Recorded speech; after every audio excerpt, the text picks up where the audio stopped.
Tuhan melakukan, menggenapkan apa yang diwahyukannya kepada saudara dan saya. Yang diperlukan adalah percaya. Kalau saudara mau bersama Tuhan Yesus, tidak ada yang tidak bisa.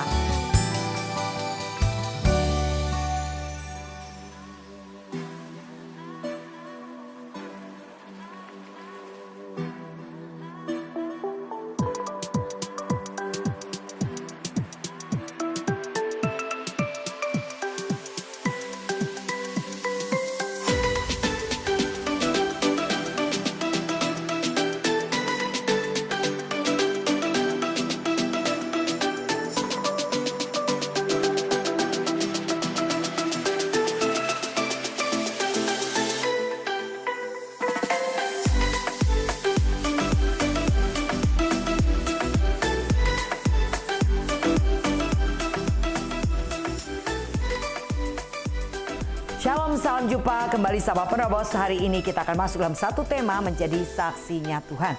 Mari sebelum kita memulai, kita berdoa. Bapa, kami mengucap syukur untuk kesempatan untuk kami boleh menerima kebenaran firman Tuhan pada saat ini.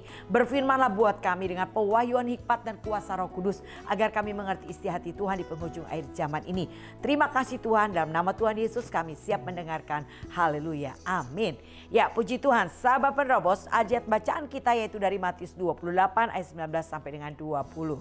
Karena itu pergilah, jadikanlah semua bangsa muridku, dan baptislah mereka dalam nama Bapa dan Anak dan Roh Kudus. Dan ajarlah mereka melakukan segala sesuatu yang telah kuperintahkan kepadamu. Dan ketahuilah aku menyertai kamu senantiasa sampai kepada akhir zaman. Ayat inilah yang sering disebut dengan amanat agung, yaitu pesan atau perintah untuk memberitakan Injil atau perintah Yesus terakhir sebelum ia naik ke surga. Beliau memberikan satu amanat kepada kita semua untuk kita pergi untuk apa? Memuridkan sampai dibaptis. Yang kedua, Tuhan mengajar kita ajar untuk melakukan perintah Tuhan. Dan yang ketiga, percaya bahwa Tuhan menyertai sampai kepada akhir zaman. Ini amanat agung yang ditinggalkan oleh Tuhan buat kita. Dan kita ada di penghujung akhir zaman. Kita siap menuntaskan amanat agungnya Tuhan. Jadi oleh karena itu, beri dirimu untuk diperlengkapi dan dipakai Tuhan menjadi alat bagi pekerjaan yang mulia, menjadi penuntas daripada amanat agung. Ya, saudara, Tuhan mau kita pergi untuk apa? Memuridkan saudara. Pemuritan ini adalah movement atau kegerakan, bukan hanya dari satu gereja tertentu, tidak. Tapi ini kegerakan akhir zaman sebagai penuntas daripada amanat agungnya Tuhan Yesus untuk kita pergi menjadikan seluruh bangsa muridku. Muridkan mereka saudara. Terlebih di masa pandemi ini, saudara tidak sulit, saudara hanya pencet linknya dan saudara silakan masuk di dalam pemuritan begitu. Entah saudara sebagai pemurid atau saudara sebagai murid. Dan untuk memuridkan tidak sulit. Kalau saudara tidak fasih lidah, saudara hanya perlu kasih linknya kepada teman rekan saudara untuk bawa mereka bergabung di dalam Zoom pemuritan. Ini yang Tuhan mau untuk kita lakukan, yaitu muridkan mereka. Ketika saudara sudah membawa jiwa, saudara sudah memuridkan, saudara follow up mereka. Apakah mereka hadir atau tidak hadir, saudara bisa telepon, saudara bisa ajak, doakan. Dan banyak kali kita bisa lakukan untuk mereka menjadi buah yang tetap. Nah, tugas kita adalah saudara, seperti Paulus berkata, tugasnya adalah mempertunangkan jemaat dengan Tuhan. Artinya apa saudara? Ketika jemaat Tuhan itu mulai datang kepada Tuhan, tidak lagi disuruh, tidak lagi diteleponi, tidak lagi diajak. Mereka langsung punya kerinduan datang sama Tuhan. Berarti saudara sudah mempertunangkan ia dengan Tuhan. Artinya udah pas, channelnya udah tepat. Kalau radio ibaratnya udah gak kresek-kresek lagi bunyinya. Artinya ia sudah tahu apa yang harus dilakukan, yaitu datang mendekat kepada Tuhan. Sudah ada keintiman dengan Tuhan. Sudah ada kerinduan pribadi sama Tuhan. Ini tugas kita untuk memuridkan sampai mereka boleh tersambung dengan Tuhan. Itu tugas kita saudara. Jadi semua ini hanya bisa dilakukan kalau kita disertai oleh Roh Kudus, yaitu kekuatan Tuhan yang diberikan kepada kita.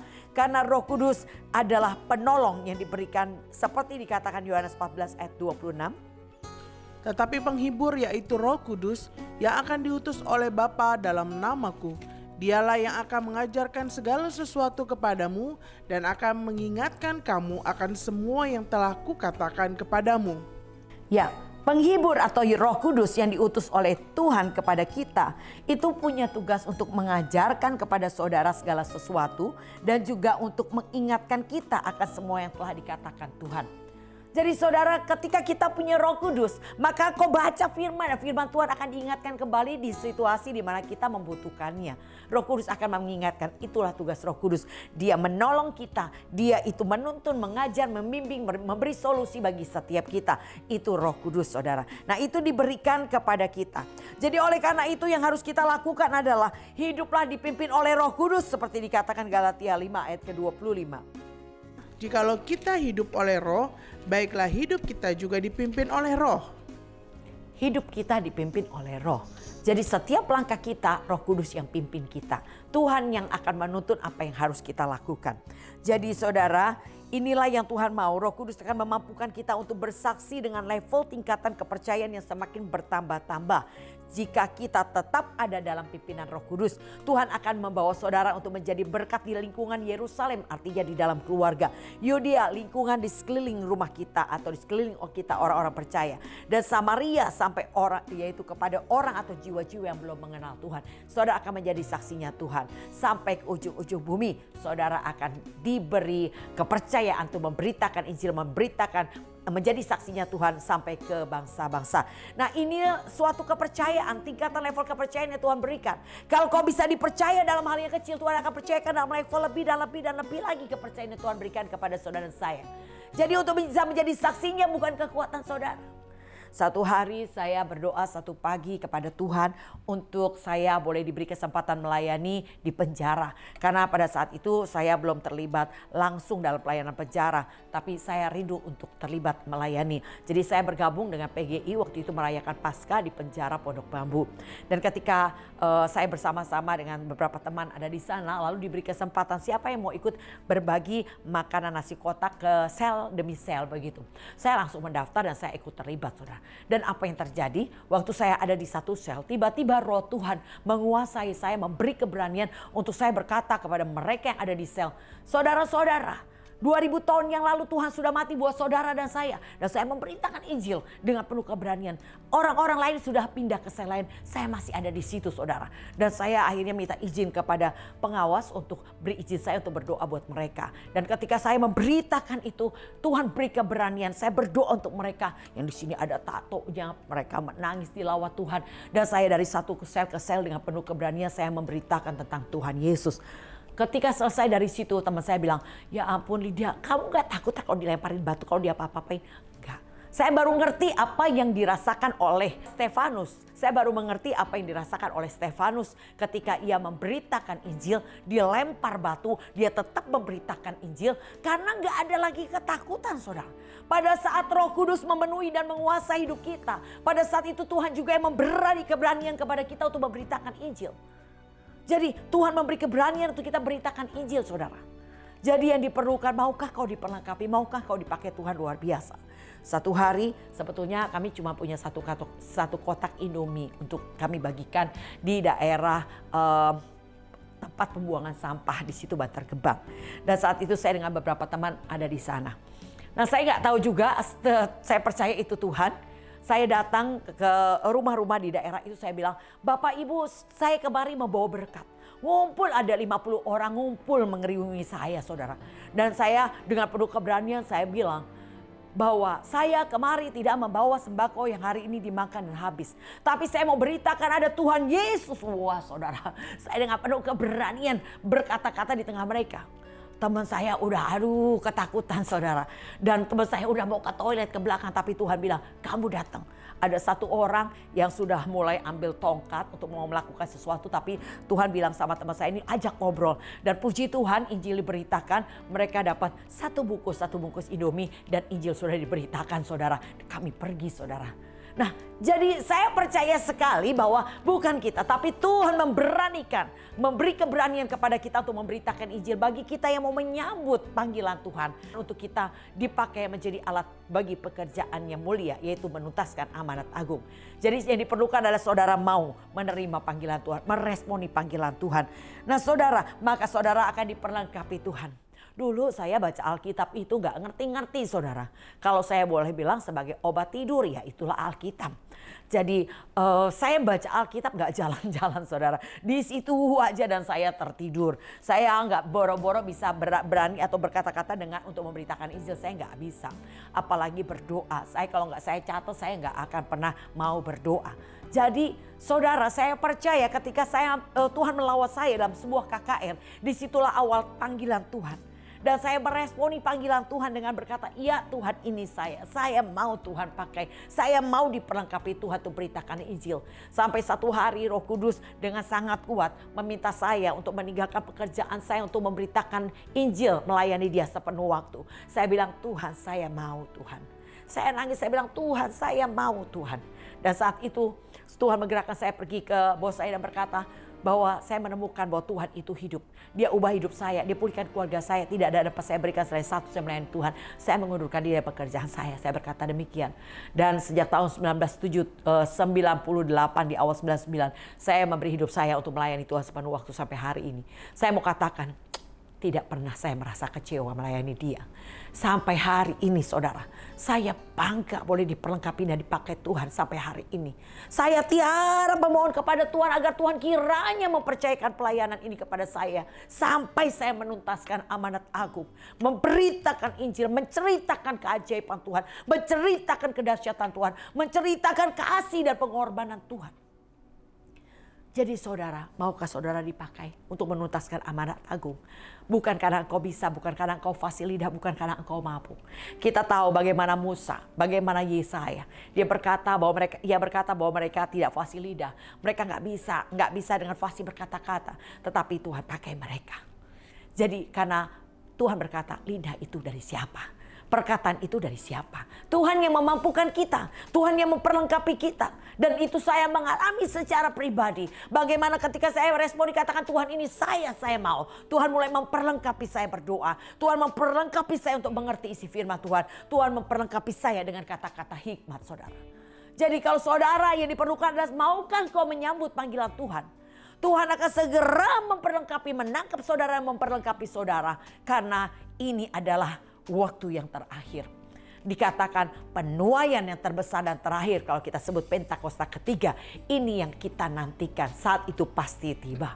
Tuhan sedang mencari mereka penuai-penuai yang siap dipakai menjadi penuai-penuai untuk menuntaskan amanat agung. Dan biarlah itu saudara, bukan karena kita fasih lidah, bukan karena kita mampu, bukan karena kita hebat, bukan karena kita sekolah tinggi, tidak. Asal kau punya hati yang tulus untuk berkata, Tuhan ini aku, pakai aku. Tuhan pasti akan perlengkapi saudara. Saudara akan heran dengan diri saudara sendiri. Saudara akan bingung kenapa saudara menjadi orang yang berbeda. Karena Roh Kudus yang akan memampukan kita untuk melakukannya. Jadi saudara, ada begitu banyak pelayanan yang Tuhan percayakan kepada saudara.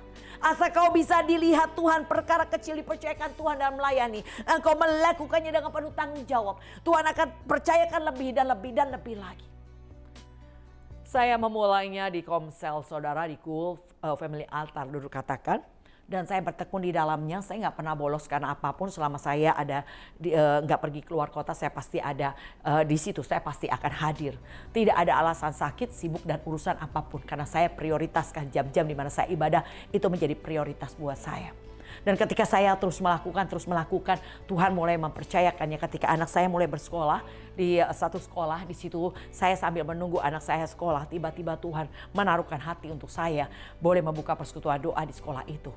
6 anak saya di sekolah yang berbeda. Dulu saya juga bingung kenapa saya nggak satukan anak saya bersekolah. Ternyata saya mengerti hari ini. Ternyata Roh Kudus menuntut saya untuk saya boleh membuka persekutuan doa orang tua murid di tempat di mana anak-anak saya bersekolah. Dan ketika saya melakukannya sampai hari ini saya tetap setia. Ketika teman saya berkata, emang apa persekutuan doa yang Ibu Lydia masih ada? Saya bilang begini, kalau Lydia masih hidup, saya pasti akan masih ada di persekutuan doa itu. Jadi artinya saudara, ini waktunya menunjukkan integritasmu kepada Tuhan dan kepada dunia.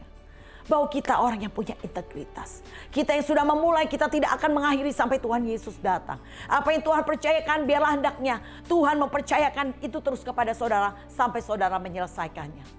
Dan ini yang Tuhan mau lihat ada pada saudara dan saya. Penambahan 4 anak setelah saya mengambil keputusan melayani Tuhan tidak membuat saya mengurangi pelayanan yang Tuhan percayakan. ternyata bisa saudara. Ketika Tuhan izinkan gak ada pembantu, ternyata saya bisa untuk ngurus juga di rumah, urusan di rumah dan juga urusan anak dan urusan pelayanan. Walaupun mungkin saya agak sempoyongan gitu, capek, tapi buat saya itu gak peduli. Tuhan pasti beri kekuatan. Kalau Tuhan izinkan, Tuhan beri kekuatan untuk saya melakukannya. Dan saya akan terus melakukannya. Nah itulah yang Tuhan mau untuk kita lakukan saudara. Yaitu apa? Pergi dan beritakan Injil saudara. Ajar mereka melakukan apa yang Tuhan ajar. Terlebih dahulu saudara akan diajar oleh Tuhan. Melalui proses-proses kehidupan saudara. Sebetulnya Tuhan sedang mengajar saudara. Untuk apa? Untuk saudara mengenali Tuhan secara pribadi. Untuk saudara menjadi saksinya Tuhan. Saya percaya prosesnya Daud ketika ia mengembalakan 2-3 ekor dombanya. Di mana ia melawan binatang-binatang buas yang siap menerkam domba-dombanya dengan ketapelnya. Dia membuat binatang buas itu menyingkir kepada domba-dombanya. Saya percaya itu gak satu kebetulan, itu pelatihan yang Tuhan berikan kepada Daud sampai dia bisa mengalahkan Goliat. Jadi saudara, proses kehidupan saudara Tuhan izinkan untuk menjadi pelatihan, untuk kau punya cerita untuk kau bagikan kepada orang lain di sekeliling saudara. Ketika engkau dikecewakan, ketika engkau dirugikan, ketika engkau dimaki, engkau praktekin firman Tuhan dan kau lihat pemulihan, di situ kau bisa berbagi kepada orang lain yang punya pengalaman dengan saudara. Jadi hadapi setiap prosesmu, di situ ada pengenalan akan Tuhan. Engkau akan mengenal Dia Allah sumber damai sejahtera. Engkau akan mengenal Dia Allah penyembuh ketika engkau sakit. Engkau akan mengenal Dia sebagai Allah yang menyediakan ketika engkau dalam keadaan kekurangan. Kenali Tuhan di tengah prosesmu. Karena itu adalah pelajaran yang Tuhan berikan untuk kita mengenal Tuhan, untuk kita kembali saksikan kepada orang lain. Jadi inilah yang kita harus saksikan. 1 Yohanes 1 ayat 1 berkata, apa yang telah ada sejak semula, yang telah kami dengar, yang telah kami lihat dengan mata kami, yang telah kami saksikan, dan yang telah kami raba dengan tangan kami tentang firman hidup, itulah yang kami tuliskan kepada kamu. Jadi ini yang harus kita saksikan saudara. Yaitu apa yang kami dengar, dikatakan Yohanes berkata, apa yang kami dengar, yang telah kami lihat dengan mata kami, yang telah kami saksikan, yang telah kami raba dengan tangan kami tentang firman hidup, itulah yang kami tuliskan. Itu yang kita perlu saksikan, apa yang saudara alami, apa yang saudara lihat, apa yang saudara terima, apa yang saudara hadapi, itu menjadi kesaksian untuk saudara saksikan kepada orang lain. Jadi yang Tuhan mau untuk kita saksikan adalah seperti apa yang saudara dengar, yaitu firman Tuhan. Pengalaman hidup orang lain yang saudara dengar. Atau yang dilihat itu adalah pengalaman pribadi saudara. Keadaan atau situasi yang menjadi pembelajaran yang saudara terima. Itu yang saudara perlu saksikan kepada orang di sekeliling saudara. Ya, jadi yang didengar itu contohnya firman Tuhan, bagikan kembali kepada orang lain. Pengalaman hidup orang lain boleh juga menjadi kesaksian saudara untuk menguatkan orang lain di sekeliling saudara. Dan juga apa yang dilihat itu bicara pengalaman pribadi saudara menjadi kesaksian atau keadaan atau situasi yang menjadi pembelajaran. Contohnya kita lihat pandemi yang terjadi ini. Kalau dulu saya berpikir waduh kita nggak bisa offline ya. Jadi sempat beberapa sebulan 2 bulan saya nggak adakan persekutuan doa seperti yang biasa saya lakukan ketika offline sebelum pandemi. Tetapi ketika akhirnya saya mengerti ada satu media, ya ada beberapa media sebetulnya, tapi saya menggunakan media ini Zoom untuk membuat kita tetap bisa beribadah, dan saya memulai melakukannya dan hari ini bahkan lebih daripada dulu itu yang saya lakukan di masa pandemi untuk kita mendekat kepada Tuhan dan memuridkan jiwa-jiwa.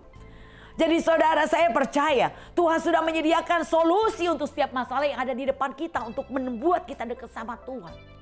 Buat iblis bersedih karena dia pikir bahwa dengan pandemi ini maka semua gereja tutup, tidak ada yang bisa beribadah dan tidak lagi ada orang yang dekat sama Tuhan. Dia tidak tahu bahwa melalui pandemi ini ada banyak orang mendekat kepada Tuhan. Kalau dulu hanya di gereja, sekarang di rumah-rumah ada ibadah saudara. Jadi ini adalah hal yang luar biasa. Kalau dulu mungkin kita mesbah keluarga sulit berkumpul, tapi hari ini kita sering berkumpul dengan anak-anak, kita sering mengadakan mesbah dalam keluarga, doa-doa pribadi kita mulai tingkatkan, bahkan ibadah-ibadah dengan komunitas melalui media Zoom kita juga bisa melakukannya. Jadi saudara, inilah yang harus kita lakukan saudara. Saksikan tentang Tuhan di masa pandemi ini. Ternyata situasi ini membuat kita bisa memberitakan Injil dengan cara yang baru. Kalau dulu hanya di gereja atau di tempat komunitas persekutuan doa. Tapi hari ini melalui media Zoom, saya buka siapapun boleh mendengar firman Tuhan. Mereka yang ada di Manado, di Medan, mereka ada di Papua, mereka bisa bergabung bersama-sama untuk mendengar berita tentang Injil. Bukankah ini adalah hari kemaksimalan yang Tuhan berikan buat saudara? Bukankah ini adalah satu wadah yang terbuka yang Tuhan berikan untuk kita memberitakan Injil dan menuntaskan amanat agung, yaitu memberitakan Injil, memuridkan banyak orang untuk mereka mendekat kepada Tuhan. Jadi tujuan kesaksian itu adalah agar banyak orang menerima Yesus sebagai Tuhan dan Juru Selamat dan mereka diselamatkan. Tujuan kesaksian adalah mengubah hidup manusia duniawi menjadi manusia rohani atau manusia surgawi. Dan tujuan kesaksian adalah agar nama Tuhan dimuliakan atau ditinggikan. Itulah tujuan untuk kita bersaksi, saudara. Hanya Yesus yang ditinggikan. Kalau nama Tuhan ditinggikan, ia akan menarik jiwa-jiwa untuk datang kepadanya. Jadi itulah saudara yang diperlukan adalah kemurnian hati. Maukah engkau meresponi panggilan Tuhan? Ini adalah waktunya di mana dikatakan ini adalah waktu-waktu yang terakhir. Ini adalah saat di mana kita akan menuntaskan amanat agung, mempercepat Injil kerajaan surga agar mempercepat kedatangan Tuhan. Sebab dikatakan Injil ini akan diberitakan sampai ke ujung-ujung bumi, baru setelah itu kesudahannya. Ya, dikatakan dalam Matius 24 ayat ke-14. Dan Injil kerajaan ini akan diberitakan ke seluruh dunia menjadi saksi bagi semua bangsa. Sesudah itu barulah tiba kesudahannya. Kesudahannya, barulah tiba kesudahannya. Yaitu ketika Injil diberitakan ke seluruh dunia. Saudara yang memberitakan Injil, saudara sedang mempercepat kedatangan Tuhan. Oleh karena itu, biarlah saudara memberi diri saudara untuk diperlengkapi, dipakai Tuhan. Jadilah seperti Paulus yang berkata, celakalah aku kalau aku tidak memberitakan Injil. Injil diberitakan bukan hanya dengan perkataan, tapi dengan perbuatan. Mari kita beritakan Injil, bahwa saudara adalah suratan yang terbuka. Saudara adalah Injil yang sesungguhnya. Hidup saudara sepadan dengan Injil. Apa yang dikatakan Injil itu yang saudara hidupi. Sehingga orang melihat dan menjadi percaya. Dan mereka datang dan menerima, mengaku dan menerima Yesus sebagai Tuhan Juru Selamat. Itulah saudara yang seharusnya kita hidupi sebagai orang percaya. Bukan hidup orang percaya menjadi sandungan bagi banyak orang. Ada banyak orang tersandung karena kehidupan orang percaya, saudara. Kenapa? Karena kehidupan orang percaya tidak menunjukkan bagaimana hidup sepadan dengan Injil. Dikatakan kalau kita dimaki, kita berkati, kita malah nggak memberkati, saudara. Kita malah ikut marah dan memaki orang yang memaki kita. Ketika kita dalam keadaan sakit, kita nggak datang kepada Tuhan. Kita malah beristirahat dan tidur, saudara. Saudara, jadilah saksi yang terbuka bagaimana ketika engkau sakit, kau datang kepada Tuhan dan kau melihat kesembuhan. Kau bisa saksikan kepada banyak orang. Datanglah kepada Tuhan, kau akan lihat Tuhan menyembuhkan engkau. Dan itu saudara bisa ceritakan kalau saudara punya pengalaman pribadi dengan Tuhan. Bagaimana di masa-masa sulit engkau datang kepada Tuhan, kau melihat pertolongan Tuhan dan kau saksikan kepada orang lain. Tapi ada banyak orang lari dari proses sehingga mereka tidak mengenal Tuhan. Hosea 4 ayat 6 dikatakan, umatku binasa karena mereka tidak mengenal Allah. Karena mereka yang menolak pengenalan akan Allah, maka aku tidak akan mengangkat mereka menjadi imamku, kata Tuhan. Jangan harap kau dipakai Tuhan menjadi penuntas amanat agung. Kalau engkau selalu menolak proses sehingga engkau tidak akan pernah memperoleh pengenalan akan Tuhan. Bukan Tuhan tidak memperkenalkannya, tapi engkau tidak mau menghadapi setiap prosesmu sehingga engkau tidak mengenal siapa Tuhan. Jadi oleh karena itu, pengalaman-pengalaman pribadimu dengan Tuhan itu penting. Dan kau hanya punya pengalaman pribadi dan bisa bersaksi di tengah masalah, di tengah goncangan, di tengah kondisi yang tidak enak. Di situ kau akan memperoleh pengenalan akan Tuhan. Karena Tuhan adalah penolong, biarlah kau seperti Daud berkata dalam Mazmur 46 ayat 2. Allah itu bagi kita tempat perlindungan dan kekuatan sebagai penolong dalam kesesakan sangat terbukti. Engkau akan mengenali Tuhan dan berani atau bisa berkata demikian seperti Daud berkata karena kau punya pengalaman. Seperti Daud mempunyai banyak pengalaman pribadi sehingga dia tahu Tuhan itu adalah kekuatan baginya. Ketika ia diperhadapkan kepada musuh, dia datang berseru kepada Tuhan dan Tuhan memberi kemenangan kepadanya. Tuhan menuntun apa yang ia harus lakukan dalam peperangan itu sehingga ujungnya adalah kemenangan. Ada satu hari Daud bertanya kepada Tuhan, Tuhan maju perang tidak? Tuhan bilang maju, tetapi kalah. Tapi Daud gak berhenti, dia datang lagi sama Tuhan. Dia bertanya Tuhan maju gak? Tuhan bilang maju, kalah lagi saudara. Tapi dia gak putus asa berharap sama Tuhan. Dia kembali berseru kepada Tuhan, lalu berikutnya dia melihat bagaimana Tuhan memberi kemenangan kepadanya. Saudara, orang yang percaya tidak akan cepat menyerah. Orang yang percaya hatinya penuh percaya kepada Tuhan. Dia tahu kemenangan dan kepastian menjadi bagiannya. Kalau ia belum memperoleh, berarti Tuhan sedang menguji seberapa pengharapannya kepada Tuhan.